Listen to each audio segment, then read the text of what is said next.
Morning everyone. Now we will discuss about habitat of a living organism. Yes, habitat of a living organisms. Habitat is a place where an organism live. Yes, it is a dwelling place, the home of an organism. And the living organism depend for food, for shelter, for water and for everything on its habitat. For example, the habitat of fish is water. Yes, the habitat of camel is they live on land.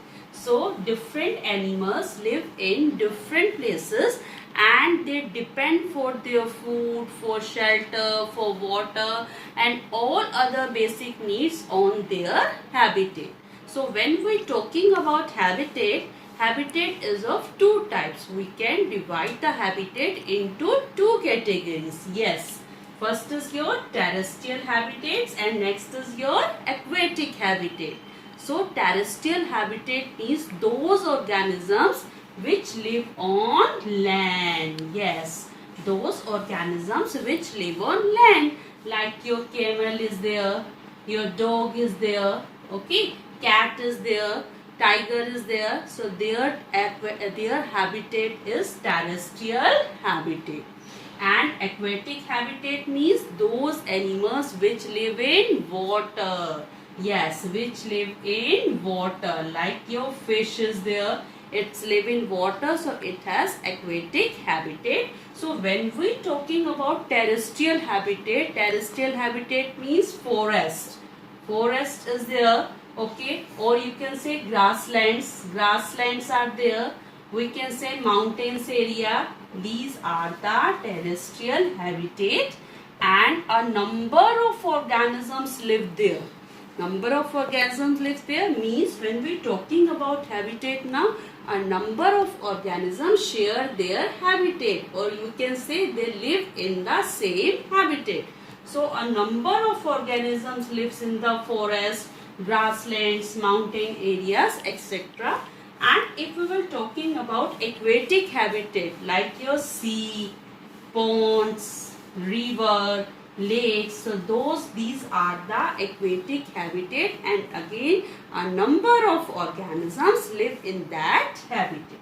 So when we talking about the habitat is made up of different components, and these components we can divide it into two categories. Yes, how many categories? Two. First one is biotic and next one is abiotic. Biotic components are those which are living, which have life. Bio means life, na?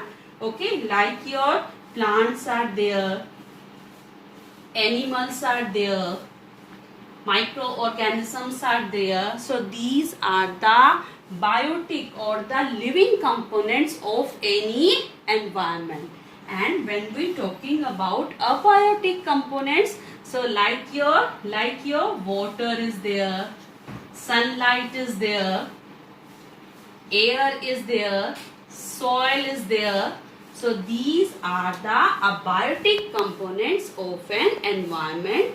And in an environment, in a habitat, both biotic as well as abiotic components are very important for the survival of life.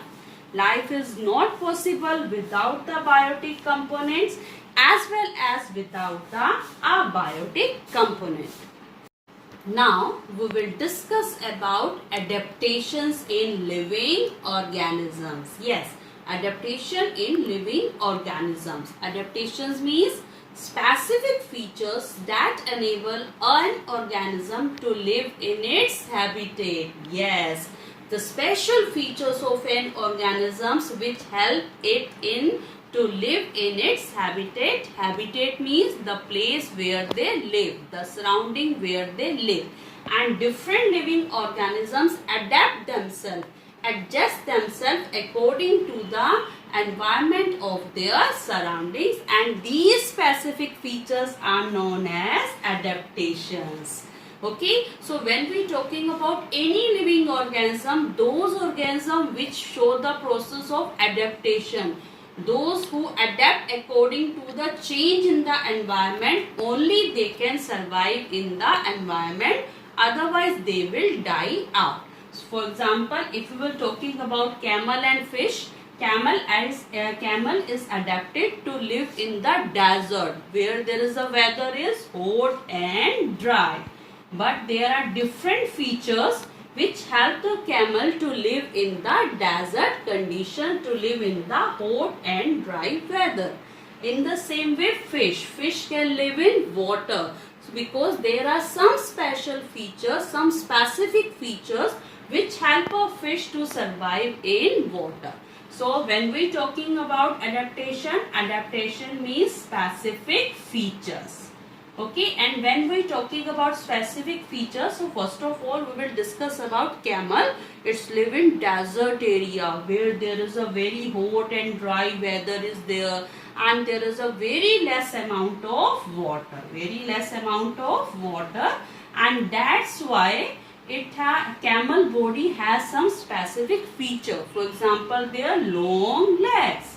Yes, the long legs of the camel help them to keep away from the heat of the sand, because sand is too hot. So camel long legs help them to keep you can say to protect them from the heat of the sand. Their long eyelashes, camel has long eyelashes. These eyelashes also protect them from the sand. The camel dung is dry. Their excretory product is dry because there is a loss of, to avoid the loss of water.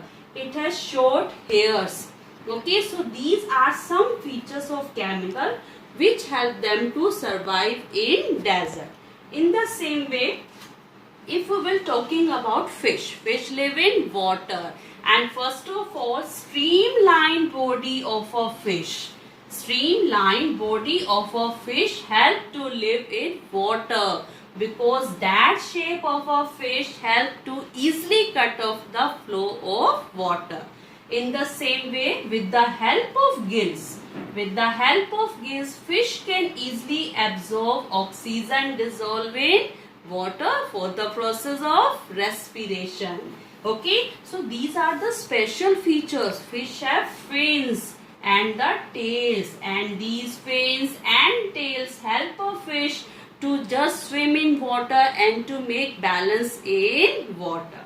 So different animals living in different habitat, they have some specific feature to easily live, to easily adapt according to that environment.